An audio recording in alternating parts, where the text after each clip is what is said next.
Year 10 Trigonometry Exam Practice Question 4. Find the angle of depression from the top of the hill to a point on the ground 50 meters from the middle of the hill. So the first thing I want us to think about is what does depression mean? It means we are looking at from where our eyes are looking straight and the angle that we look down. So thinking about that, the first thing I'm going to do is rewrite all my information but turn it into a right angled triangle just to help me see what I have. So straight away I can see that I've got 50 meters here and my height is 38 meters. I know that I have my adjacent, so A, and I have my opposite. Straight away that tells me that I'm going to be using my tangent. My tangent alpha is equal to opposite over adjacent. I then need to put my information into my equation. So I don't have my angle, but what I do have is my opposite is 38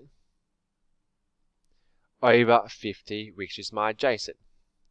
Now, next step that we need to do is we need to get our angle by itself.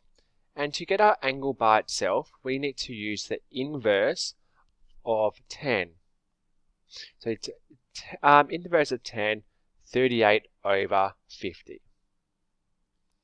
If we use a calculator, that gives us a calculation of 37.23 degrees.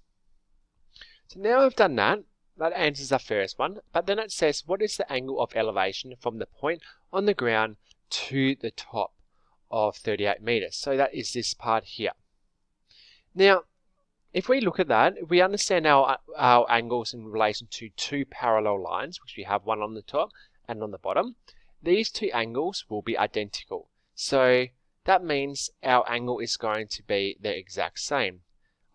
Because it says in the nearest degree for both, I could rewrite it as 37 degrees. Now the next thing I could do is also double check that by thinking opposite over adjacent, which is exactly what we did before. So they both will be the same answer.